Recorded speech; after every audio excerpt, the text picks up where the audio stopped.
Price the Lord. ஆண்டவரும் இரட்சகருமாய் இருக்கிற இயேசு கிறிஸ்துவின் நாமத்தினாலே தினம் ஒரு தீர்க்க தரிசனம் என்கிற தேவனுடைய வார்த்தைக்கு உங்களை வரவேற்கிறோம். தீர்க்க தரிசனம் என்பது தேவ ஆவியால் அருளப்பட்ட அவருடைய வாக்குத்தத்தமான வார்த்தைகள் மாத்திரமே. இந்த நாளுக்குரிய தீர்க்க தரிசனமான வார்த்தைகளை வாசித்து நாம் ஜெபிக்கலாம். யோவான் எழுதின சுவிசேஷம் 14வது அதிகாரம் 18வது வசனத்தை நான் வாசிக்கிறேன். நான் உங்களை திக்கற்றவர்களாக விடேன், உங்களிடத்தில் வருவேன். ஆமென். கர்த்தர் இந்த வார்த்தைகளை நமக்கு ஆசீர்வதித்து தருவாராக. இந்த நாளுக்கு தேவன் கொடுக்கிற தீர்க்க தரிசனமான ரேமா வார்த்தை, நான் உங்களை திக்கற்றவர்களாய் விடேன் என்று ஆண்டவர் வாக்குத்தத்தம் பண்ணுகிறார். இந்த சத்தத்தை கேட்கிற நீங்கள் யாராய் இருந்தாலும் ஆண்டவர் உங்களை பார்த்து டைரக்டா சொல்லுகிற அழகான வாக்குத்தத்தமான ரேமா வார்த்தை. ஸ்தோத்திரம்.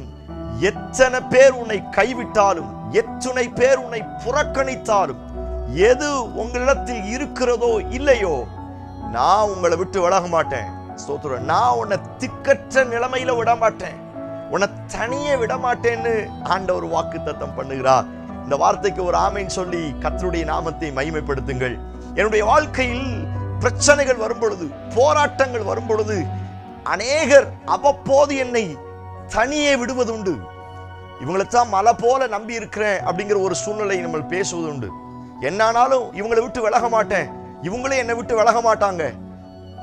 நம்முடைய வாழ்க்கையில் பல்வேறு நம்பிக்கைகள் பல்வேறு நபர்கள் மேல வைப்பது உண்டு.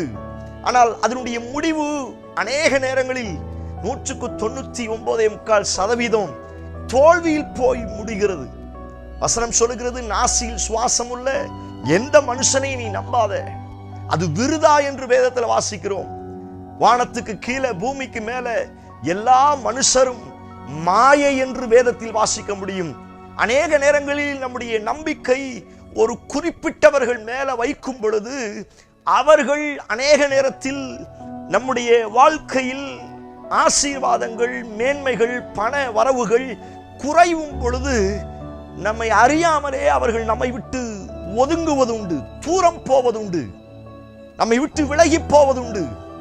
அநேக நேரங்களில் எல்லா உறவுகளும் இழந்து, எல்லா பணங்களும், எல்லா வேலை வாய்ப்புகளையும் இழந்து, எந்த ஒரு பாதுகாப்பும் இல்லாமல், எந்த ஒரு துணையும் இல்லாமல், திக்கற்ற நிலைமையில, தனித்து விடப்பட்ட நிலைமையில அநேக நேரத்தில் புலம்புவது உண்டு.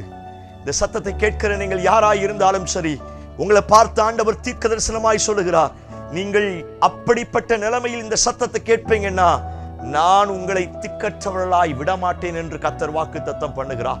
நான் சொல்லுகிறேன், உங்களை அழைத்தவர் ஒரு நாளும் தனி வழியை விட்டு போவது கிடையாது. உங்கள் வலது கையை பிடித்த ஆண்டவர் ஒரு நாளும் உங்களை நடு ரோட்டில் இறக்கி விட்டு போய்விட மாட்டார். Praise God. தோத்திரம். சாராளுக்கு பிள்ளைக்காக ஆகார் தேவைப்பட்டது. பிள்ளை பிறந்ததுக்கு பிற்பாடு ஆகார் மேல சாராளுக்கு அவ்வளவு கோபம் வந்துச்சு. கர்த்தர் இவளுக்கும் ஒரு குழந்தையை கொடுத்து ஈசாக்கை கொடுத்த உடனே அந்த கோபம் இன்னும் அதிகமாக ஆரம்பிச்சிருச்சு. ஸ்தோத்திரம். ஆபிரகாமோடு சண்டை போடுகிறாள். அவள் இங்கே இருக்கக்கூடாது, அவளும் அவனுடைய மகனும் இங்க இருக்கக்கூடாது. ஆகாருடைய நிலைமை யோசித்து பாருங்க. ஆபிரகாம் ஆண்டவரை போய் கேட்கும் பொழுது ஆண்டவரும் சொல்லிட்டாரு, இந்த டைம்ல நீ சாராள் பேச்ச கேளு அப்படின்ட்டாரு. இவனுக்கு என்ன செய்யறதுனே தெரியல. வழிக்கு சாப்பிடுறதுக்கு கொஞ்சம் அப்பமும் கொஞ்சம் தண்ணியும் கொடுத்து அனுப்பிட்டாரு. ஆபிரகாமுக்கு ஒண்ணுமே செய்ய முடியல. ஒரு அனாதையை போல ஆகாரும் அவருடைய குழந்தையும் நடந்து போய் கொண்டு இருக்கிறார்கள். நமக்கு தெரியும், வனாந்தரத்துல தண்ணி இல்ல, பிள்ளை சாகிறத பெற்ற தாயினால பார்க்க முடியல. நம்பின எஜமாட்டி சாராள் கைவிட்டாள். கணவனாய் இருந்து இதுவரை பாதுகாத்த ஆபிரகாமும் துரத்தி விட்டார். எந்த ஒரு ஹோப் இல்ல, ஃபியூச்சரை குறித்து எந்த ஒரு நம்பிக்கை இல்ல. பிள்ளை சாகிறத என் கண்ணால நான் பார்க்க மாட்டேன்னு பிள்ளை அந்த தூக்கி வச்சுட்டு இவள் அழ ஆரம்பிக்கிறார். பிள்ளை ஒரு பக்கம் கத்த ஆரம்பிக்கிறது. நீங்களும் நானும் ஆராதிக்கிற நம்முடைய ஆண்டவர் கூப்பிடுகிற காக்கை குஞ்சுகளுக்கும் உணவளிக்கிற தேவன் அல்லவா? கூப்பிடுகிறவர்களுக்கு உடனே பதில் கொடுக்கிற கர்த்தர் அல்லவா? இவர்கள் சத்தத்தை கேட்டு, பைபிள்ல வாசிக்கிறோம், பிள்ளையின் சத்தத்தை கேட்டு ஒரு துறவை திறந்தார் என்று வேதத்தில் வாசிக்க முடியும். ஆண்டவர் அங்க வெளிப்படுத்தின காரியம், நான் உன்னை திக்கற்றவளாக விட மாட்டேன். Praise God. ஆகாரையும் அவருடைய குழந்தையும் ஆண்டவர் திக்கற்ற நிலைமையில விடல. எல்லாரும் ஒதுக்கி தள்ளினாலும் ஆண்டவர் அவர்களை திக்கற்ற நிலைமையில விடல. பிரியமான தேவனுடைய பிள்ளைகளே, இதுதான் ஆண்டவருடைய குவாலிட்டி. ஸ்தோத்திரம். எந்த சூழ்நிலையில ஸ்தோத்திரம், பணங்கள், அதிகாரம், வேலை வாய்ப்பு, உயர்வு, மேன்மை எல்லாம் இருக்கும் பொழுது எல்லாரும் வருவாங்க. சொந்தக்காரங்க வருவாங்க, நண்பர்கள் வருவாங்க, எல்லாரும் வருவாங்க. ஆனா என்னுடைய வாழ்க்கையில் குறைவுபட தொடங்கும் பொழுது, எப்படி இளைய குமாரனுடைய ஆஸ்தி கொஞ்சம் கொஞ்சமா குறைவுபட தொடங்கும் பொழுது எல்லாரும் அவனை விட்டுட்டு போயிட்டாங்களோ, அவன் திக்கற்ற நிலைமையில இருந்தானோ, அதே போல இந்த உலகம், நம்மை சுற்றிலும் இருக்கிற ஜனங்கள் அநேக நேரங்களில் எதிர்பார்ப்போடு பழகுவது உண்டு. ஏதோ ஒரு திட்டத்தோடு, நோக்கத்தோடு பழகுவது உண்டு. அந்த நோக்கமும் திட்டமும் மாறி போன உடனே அநேக நேரத்தில் என்னை திக்கற்றவர்களாய் விட்டுவிட்டு அவர்கள் வேலையை பார்க்க போய்வது உண்டு. இந்த நிலைமையில் இந்த சத்தத்தை கேட்கிறீங்களா? உங்களை பார்த்து ஆண்டவர் சொல்லுகிறார், உனக்காய் நான் இருக்கிறேன். Praise God. நான் உனக்கு சொன்னதை செய்யும் அளவு உன்னை கைவிட மாட்டேன். நான் உன்னை விட்டு விலகுவதும் இல்லை, உன்னை கைவிடுவதும் இல்லை. உன்னை என் உள்ளம் கையில வரைஞ்சு வச்சிருக்கிறேன். உன் மதில்கள் எப்பொழுது என் கூட இருக்கிறது. இரவும் பகலும் நான் உன்னோடு இருக்கிறேன். நான் உனக்கு முன்னாடி போறேன். ஓ பிரைஸ் காட். எத்தனை வாக்கு தத்தங்கள், எத்தனை வாக்கு தத்தங்கள். நான் அந்த வார்த்தையை தீர்க்க தரிசனமாய் சொல்லுகிறேன். எது உங்க வாழ்க்கையில இருக்குதோ இல்லதோ, யார் உங்க கூட இருக்கிறாங்களோ இல்லையோ, அப்பா கொடுத்திருக்கிற வாக்கு தத்தம் உங்கள் மேல் இருக்கிறபடினால் நீங்கள் அனாதை அல்ல, நீங்கள் திக்கற்றவர்கள் அல்ல. ஓ பிரைஸ் காட். எத்தனை அந்த வார்த்தைக்கு ஆமென் சொல்றீங்க? நம்புங்கள். யார் என்னை விட்டு போனாலும் அந்த வாக்கு தத்தம் என்னை விட்டு போகாது. Praise God. Hallelujah. கை பிடிக்கும் பொழுது ஒரு வார்த்தை சொன்னார் அல்லவா? என்னை தூக்கி எடுக்கும் பொழுது ஒரு வார்த்தை சொன்னார் அல்லவா? என்னை வேறு பிரிக்கும் பொழுது எனக்கு ஒரு வாக்கு தத்தம், ஒரு தரிசனம், ஒரு தீர்க்க தரிசனம் தந்தார் அல்லவா?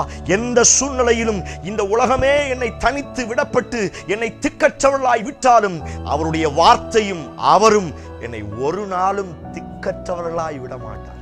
ஓ praise God. நம்புங்கள். நீங்கள் அனாதை அல்ல, நீங்கள் தள்ளிவிடப்பட்டவர்கள் அல்ல, நீங்கள் புறக்கணிக்கப்பட்டவர்கள் அல்ல, நீ தனியாள் அல்ல. ஓ praise God. ஆமென். ஹalleluya. நீங்கள் தனியாள் அல்ல. அப்பா ஒரு நாள் உங்களை திக்கற்றவர்களாய் விட மாட்டார். நம்புங்கள். ஆண்டவரையும் ஆண்டவருடைய வார்த்தையும் நம்புங்கள். இந்த வசனம் ஒரு நாள் உங்களை தனியே விடாது. பைபிளை வாசிக்கிறோம், ஒரு சொல்லு கூட தரையில விடாதான். அப்பா கொடுத்த வாக்கு தத்தங்கள் எப்பொழுதும் உங்க கூட இருக்கும். நீங்க கீழே இறங்கும் பொழுது அந்த வார்த்தை உங்களை தேய்க்கும். நீங்க மேல லிப்ட் ஆகி போகும் பொழுதும் இந்த வார்த்தை உங்களை கைவிடாம இருக்கும். சிங்கம் வரும் பொழுது, கரடி வரும் பொழுது, கோலியாத்து வரும் பொழுது அப்பா கொடுத்த தரிசனமும் வாக்கு தத்தமும் உங்களோடு கூட இருந்து நீங்க திக்கற்றவர்கள் அல்ல அப்படிங்கறத ப்ரூவ் பண்ணும். இந்த வார்த்தையை கர்த்தர் உங்களுக்கு டைரக்டா தீர்க்க தரிசனமா சொல்றாரு. நீ திக்கற்றவள் அல்ல, நீ திக்கற்றவள் அல்ல, நீ திக்கற்றவள் அல்ல. என் வார்த்தையை நான் உனக்குள்ள வைத்திருக்கிறேன். என் வார்த்தை உனக்குள்ள இருக்கிறபடினா நீ அனாதை அல்ல. உன் குடும்பம் புறக்கணிக்கப்பட்ட, ஒதுக்கி வைக்கப்பட்டவர்கள் அல்ல. ஆண்டவருக்கு நன்றி செலுத்துங்க. எந்த நிலைமையில் இருந்தாலும் அப்பா கைவிடாமல் உங்க கூட இருந்து உங்களை வழிநடத்த போகிறார். பூமி நிலை மாறினாலும், சமுத்திரத்தில் ஸ்தோத்திரம் கொந்தளித்து அதன் ஜனங்கள் கொந்தளித்தாலும் நான் பயப்படும். காரணம், அவர் எனக்கு அடைக்கலமாய் இருக்கிறார். ஓ praise God. தேவன் எனக்கு அடைக்கலமாய் இருக்கிறார். நான் சொல்லுகிறேன், எத்தனை பிரச்சனைகள் பூகம்பத்தை போல, பூமி அதிர்ச்சியை போல வந்தாலும் நீங்கள் பயப்பட வேண்டிய அவசியம் கிடையாது. நீங்க திக்கற்றவர்கள் அல்ல. அப்பா உங்க கூட இருக்கிறார். அவர் வசனம் உங்க கூட இருக்கிறது. கண்களை மூடி ஜெபிங்க. praise God. hallelujah. praise God. ஆண்டவர் சொல்ல, வசனம் இருக்கிற வரைக்கும் நீ அனாதை அல்ல. வானமும் பூமியும் ஒளிந்து போகாத வசனத்தை நான் உனக்கு வைத்திருக்கிறேன்.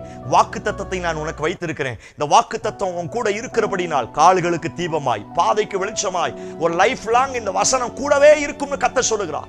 அது ஒரு நாள் உன்னை விட்டு விலகாது என்று கர்த்தர் வாக்கு தத்தம் பண்ணுகிறார். ஆண்டவரே, இந்த தீர்க்க தரிசனமான வார்த்தை நிறைவேறட்டும். திக்கற்ற நிலைமையில் இந்த சத்தத்தை கேட்கிறாங்கன்னா இந்த வார்த்தை அவர்களை மறுபடியும் உயிர்ப்பிப்பதாக என்று நான் ஜெபிக்கிறேன். வாழ்க்கையை கர்த்தர் கட்டி எழுப்பும். கைகளில் ஒப்பு கொடுக்கிறேன். இயேசு கிறிஸ்துவின் மூலம் ஜெபிக்கிறோம். ஜெபம் கேளும் நல்ல பிதாவே. ஆமென், ஆமென். Praise the Lord. நம்பிக்கையோடு இந்த நாளை துவங்குங்கள். வசனம் உங்க கூடவே இருக்கிறது. அப்பா உங்க கூடவே இருக்கிறார். தைரியமா இருங்க. எல்லாத்தையும் ஓவர் கம் பண்ணி ஜெயிப்பீங்க. இந்த செய்தி உங்களுக்கு ஆசீர்வாதமா இருந்துச்சுன்னா மற்றவங்களுக்கு ஷேர் பண்ணுங்க. அநேகருடைய வாழ்க்கையை கர்த்தர் கட்டி எழுப்பட்டும். ஆமென். Praise God. God bless you.